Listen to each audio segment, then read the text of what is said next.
I actually have always been interested, if not obsessed, with migration. There are 10 different nationalities living today in my family. I'm speaking to you from the island of Patmos, also known as the island of the apocalypse. My great-grandparents hailed from not very far from here. They headed to America in the early 20th century. So my father was born in Vienna, was born in Germany, grew up in Vienna. My mom is a Greek, Hungarian, Pole, and German born and raised in the Bronx. So there's a lot of family there. We've been journeying for a long time, but the first time I started thinking of this book was in the early 2000s, when I helped Roger Cohen at the New York Times arrange an interview with a young Frenchman of North African descent who had gone to Shanghai and who had found in Shanghai and in Guangzhou for the first time that he wasn't being treated like an Arab, a darky, a hustler, a hoodlum, a Muslim. He was treated, paradoxically, it took him going to China to be treated as a Frenchman, because to them, Rachid was not more exotic than Antoine or Sébastien or Nicolas or Jean-Baptiste. And it completely changed his life. And so when I set out writing this book 4 years ago, I had a very Davosian view of what migration was. I didn't realize it, but it was essentially, it went along with the very elitist understanding of globalization that had become, since the 80s, the norm in the world. Not just, this was in a way the product of the conservative revolution heralded by Thatcher and Reagan, but it was embraced by pretty much everyone. So basically, I had this very, I would argue now, quite aloof understanding of migration and its virtues and its limits. And I started figuring out that my view was a bit of a joke when I went to Davos and started talking about the title of this book. Now, as you pointed out, it's very hard to not go to cliche when you write a book called The New Nomads in our day and age. I mean, it's just like cliche, cliche, cliche, cliche, cliche. I started interrogating my vision of what migration was when I started using the term, when I started saying, oh, I got a book deal, I'm really excited, it's called The New Nomads. And every single person I met in Davos was like, oh, I'm a nomad too. I have a loft in Soho, I have a chalet in Gstaad, and I have a bungalow in Bali. I'm a nomad, my kids are nomads. I want your book. And at that point, I hadn't written a line,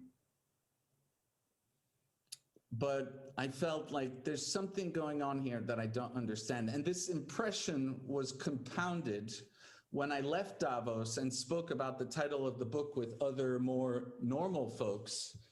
And they were like, what I got very often were very blank stares. Like, what the fuck are you talking about? I don't understand. I'm not that interested, whatever. And that led me to try to understand how the word nomad, which in 1950 was still an extraordinarily negatively connotated term. The nomad was the vagrant, the bum, the homeless, the gypsy, the wandering Jew, all things that Western society still looked down upon in the mid-century. And I wondered, like, how did we go from that to the word becoming literally the coolest thing you could say you were in the opinion of the richest, most mobile, and most powerful people in the world? That led me to go into the etymology of the word. And what I learned then is that the word nomad comes from the word nomos, and the word nomos means the pasture. And it comes only secondly from the word nomas, which is the act of wandering said pasture. And so what we've done, what modernity has done, is that it has flipped the meaning of the word and sort of focused entirely on the mobility aspect and forgotten about all the other, I would argue, far more genuine aspects of what that word carries, should carry, which is the pasture, local expertise, community, the importance of connection to ourselves, to others, to what we call nature, the illusion that actually it's something else from us, you know, is in a way ever present as we talk all day long about climate breakdown and climate change, etc. You get the sense that one of the reasons that we are not more alarmed is that we have this delusion that we're not part of it. You know, there's us and then there's nature. Nature's going to shit, but we're going to Mars, so it's okay. No. And the nomad is fundamentally aware of that. And so there's sort of this, in this day and age of techno-narcissism, high entropy, very rapid mobility, we've come to pretend that that was nomadism, but that's actually a measure of the incredible immaturity of our civilization.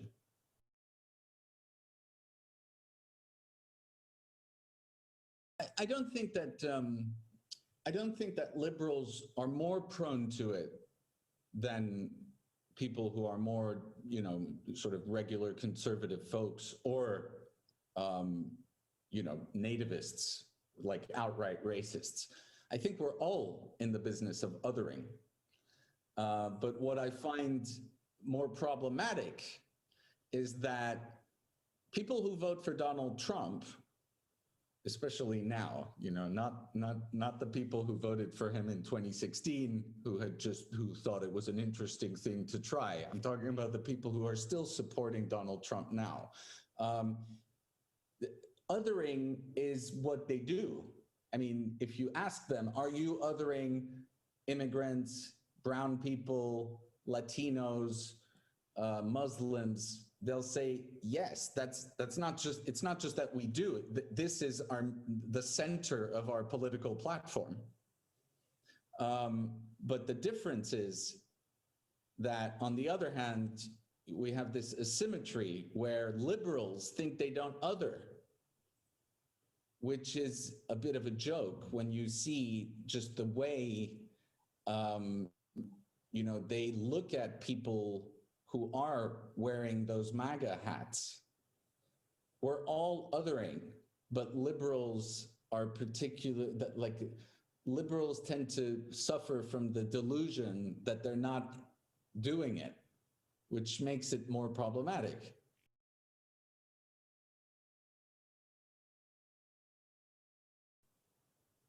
First of all, every time there's a shitstorm, there's an opportunity, right? What we call so unfairly the Spanish flu led to the establishment, you know, it sort of created, it's from that health crisis that the modern European health system was born. So there's in general, there's always, after major crises, there is things that, you know, there are projects that get kickstarted that can have a very positive impact. I believe that in a way, we've become a civilization of addicts. I'm an addict myself in recovery, and addiction, to get into recovery from addiction, you have to hit rock bottom. And I think that the pandemic can play such a role to some extent, and maybe it won't, to be honest. I think like the urge to go back to normal is so powerful that I'm not sure we've hit the bottom of the swimming pool, as the French say.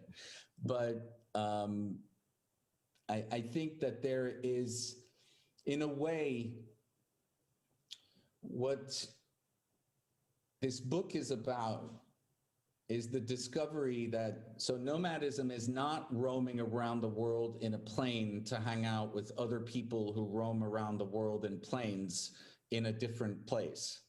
That is not nomadism. If you're not immersed in your local culture, if you're not embracing the place where you are, you're not a nomad. But there's also something else, I think, that comes, or that I came to realize in the process of writing this book. In a way, modernity, like the subtext of most of the crises that we face, whether it's inequality, whether it's you know, the realization of coloniality, so not the colonial systems themselves, but the dynamics of coloniality in so many of our interactions between rich countries and poor ones, within citizens of this country or that country. Whether it's the climate crisis, whether it's the populist wave and the fact that someone like Bolsonaro or that someone like Trump, that a large proportion of their electorates would think that these are the right people for the job. Those are all symptoms, in my opinion, and I'm going out on a limb here, of the fact that modernity has convinced us that metaphysics, like that having respect for what we don't understand, is not important. It's all electrons and neutrons. And the bottom line is we don't need to talk about all these things that we spent so many centuries talking about. We don't need a church anymore. We don't need, all that is, it's sort of a sign of lack of education as far as modernity is concerned. Modernity has respect for only two kinds of knowledge: what we know and what we will know one day. And what I would argue the metaphysics of the nomad is, and this is particularly important in the age of this age of, you know, the new era opened by the pandemic, is that nomadic metaphysics are about acknowledging that there are some things we will probably never know. And so there's a humility that comes with that is completely germane to modern thinking.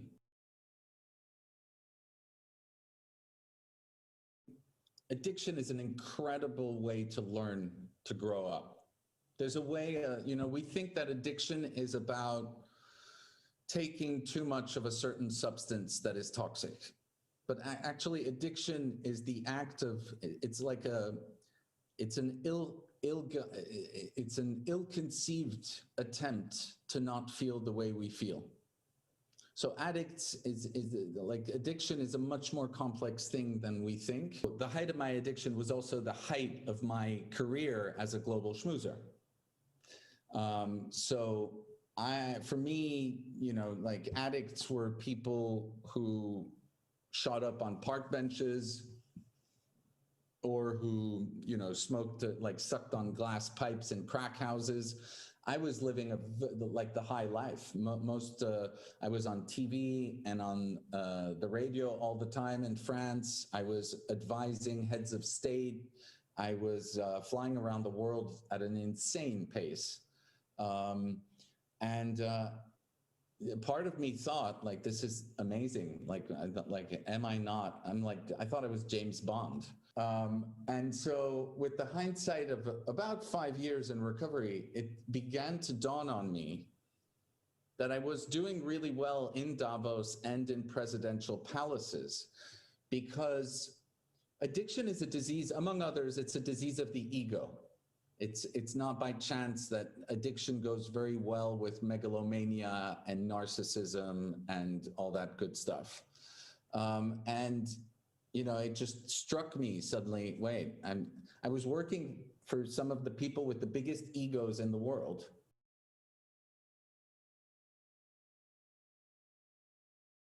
I think there's something worth pondering about the ethereal conversations that you hear in Davos and the insanity of the world out there, and how crazy it is that we hope that people in that little place are going to come up with things that are going to help anyone but themselves. It's you know, I have one of the things, as I mentioned, that I was paid for was to have my my finger on the on the pulse of the zeitgeist. And I thankfully am no longer a comms person, but I would say for sure to any of my clients, of my former clients, if you want to look like a turkey, go to Davos next January. Probably there will still be a fauna that feels completely comfortable going to Davos. But I think the pandemic has really, will have taken a very serious toll, because it's going to be very hard for them to not be sucked into the kind of conversations that like, for instance, the one that was spawned by Rutger Bregman, the Dutch historian and journalist, who was like, what about taxing the rich as a serious conversation for Davos? And it sort of like, he was on this, in this room and the whole panel was just like, we don't want to talk about this. And he got like 4 million views on YouTube. The question is not really whether Davos is dead. Davos is dead. The question is, do you want to hang out in the realm of zombies?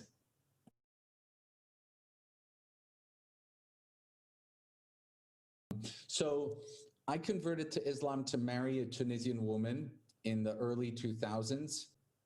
But what happened is that when I began the process of recovering from addiction, I found out very soon that developing a faith in something bigger than me was I mentioned how addiction is it's a disease of the ego. And one very simple way to stop believing that you're God is to believe in God.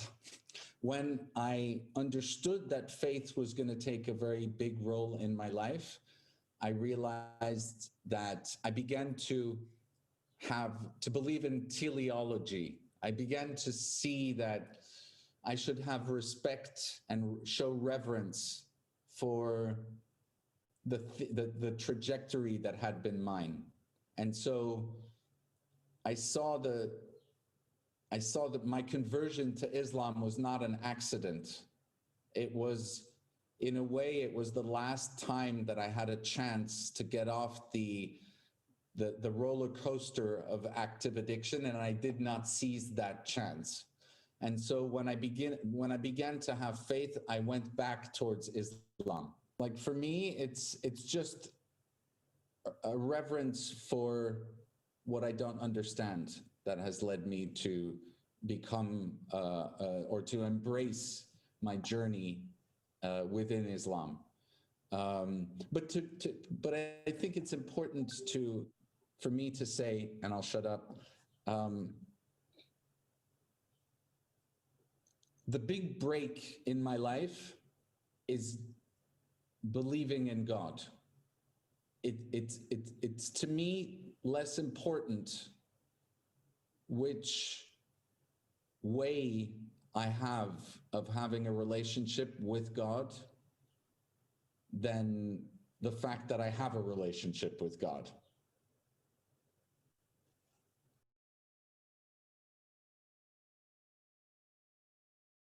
The people who go to COP talk about how do we make things sustainable.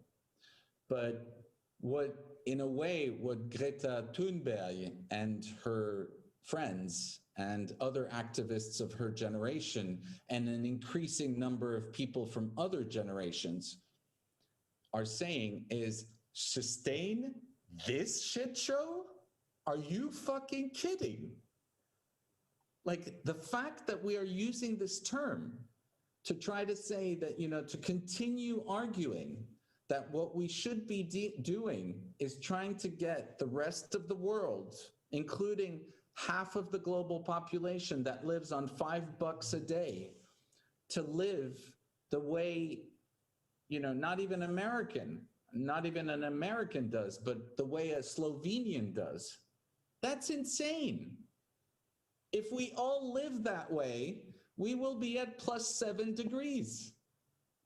+7 degrees means that life on Earth between Paris and Kinshasa is impossible for most humans.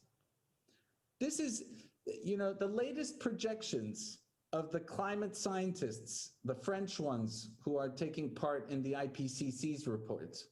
The high figure for 2100, given current trends, is +7 degrees Celsius. This is what the insanity of our modern conversations has become. We're talking about sustaining something in a world where 70% of greenhouse gas emissions are produced by the 20% wealthiest people on Earth. And the 20% wealthiest people on Earth are not billionaires or millionaires. They represent the vast majority of people in America, people in Europe, people in Japan, people in Korea, people in Australia.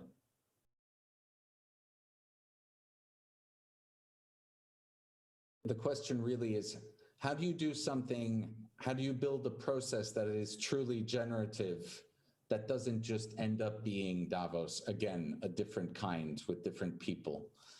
And I think I've begun to sort of figure that out, or not figure out what will replace Davos, because I don't think I want to be part of what might replace Davos. But clearly, there's never been more need for the world to get together to have serious conversations about where we stand and where we're going. So that I want to be part of. But I think that scaling is going to be, we need to recognize that our urge to scale everything, which Davos has fallen prey to, as most events have, whether it's TED, all these events, we're obsessed with scaling. We want to bring everyone in, and we want as many people as possible to participate.